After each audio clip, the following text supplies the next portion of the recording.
Hey, what's up guys, Chris here, back with another video. So today's video is going to be a comparison, a versus video if you will, between the A6600 Sony and this new Sony ZV-E10. Now this is going to be based on,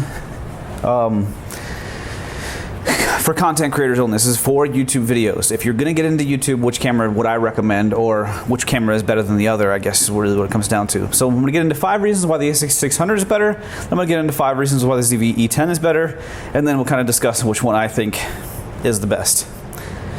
Alright, so let's start with the Sony A6600. Obviously, we'll get the elephant in the room. That's the bigger battery. You've got the Sony Z-type battery, which you're going to get probably double the amount of video that you would over the ZV-E10. I do expect at some point you'll probably see another version of this camera that does have the Z-type battery. When that's going to be, I don't know. It might be a couple of years down the road. It might be next year. It might be later this year. Who knows?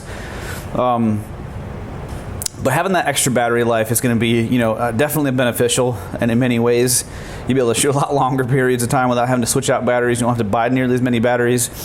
At the same time, the W batteries for the ZV-E10 are about half the price generally. So I mean, if you're gonna have to buy a bunch of extra batteries anyway, you're gonna get maybe buy twice as many batteries, so it's really gonna come out to the same price in the end. However, having the nice bigger batteries is definitely a benefit. Number 2 is better ergonomics. This camera, traditionally the A6000 series cameras have not been very comfortable cameras to hold, but I've actually put this A6600 in my hand and it's actually quite a comfortable camera to hold. It's got, having the bigger battery, you've got a nice big chunky grip on there. It's quite a comfortable camera to hold. And to take it a step further, there's a company called Meike, M-E-I-K-E, that makes a battery grip for this camera, so you'll be able to double your battery life with the Z battery as well, and also have a much more comfortable grip.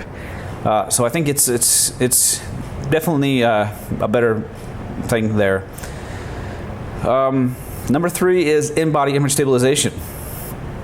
The ZV-E10 does not have in-body image stabilization. Basically what that is the sensor will shift around so that it'll take away kind of like micro jitters and things of that nature, to make your footage just a little bit smoother. Sony isn't necessarily known for the best image stabilization in the business anyway, so this isn't really a huge deal, but the Sony A6600, at least, that option is there, and it will take a little bit of the jitter away to make your footage look a little bit.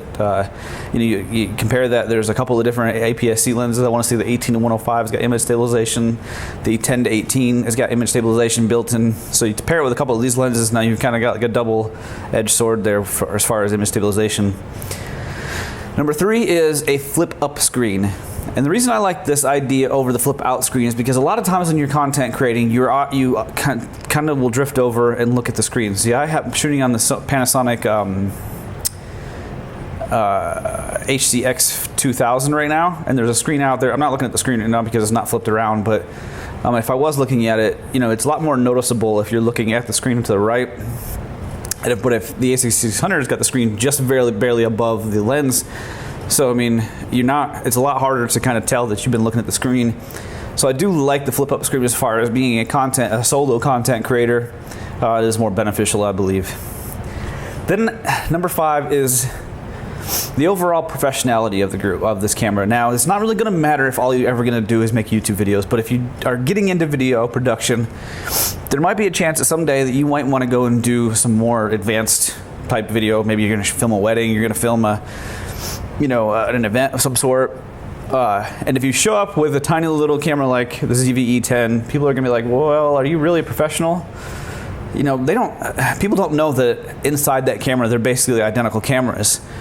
All they see is, well, you've got a big camera, you must know what you're doing. That's just how it is, folks. That's just how it is. All right, now let's get into 5 reasons why I think the Sony ZV-E10 may be a better purchase. Obviously, we can start with price. It is about half the price, right?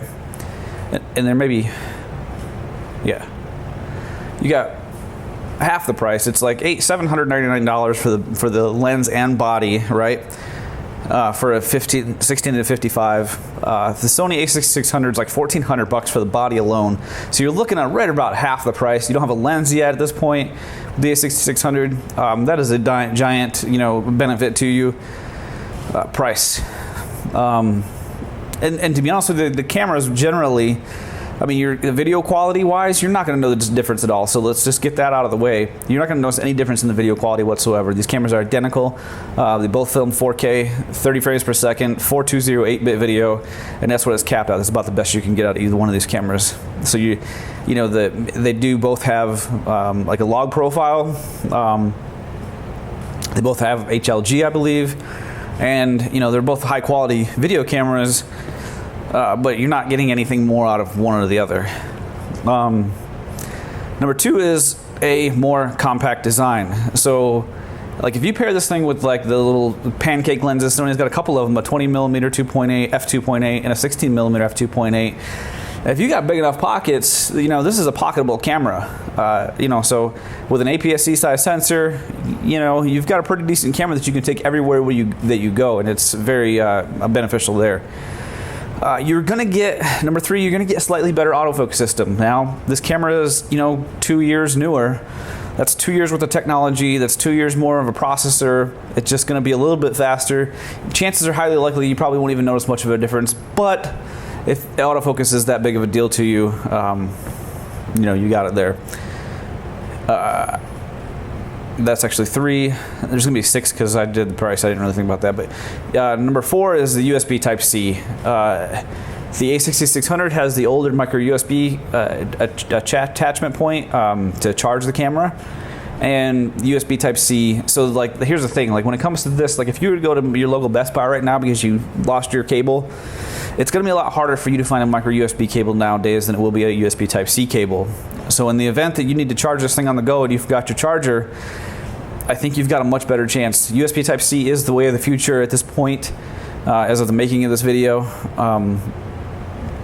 And micro USB is a thing of the past. I thought when the A6600 came out, that was honestly one of the reasons. That was actually one of the major reasons I didn't buy the camera, because I really thought that USB Type-C should have been mandatory at that point. Because pretty much even in 2019, every other camera company on the market was making their cameras charged via USB Type-C, and I think that's about time they did that.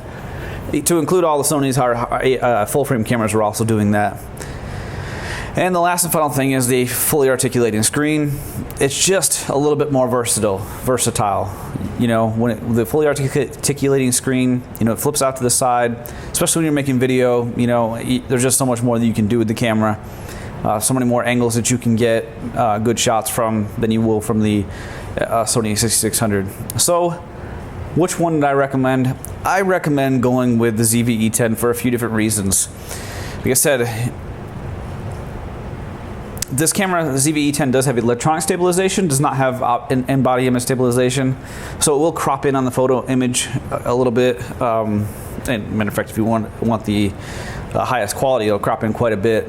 But there's also, you can fix that with some lenses, wider angle lenses, if you're trying to do whatever you want to do.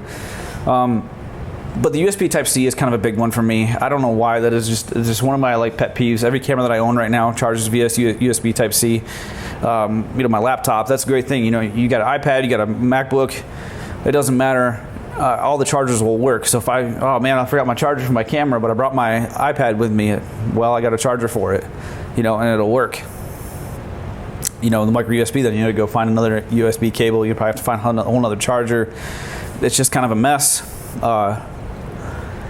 I think with the autofocus system being a little bit better and then the fully articulating screen, I definitely would recommend, and then throw in the price.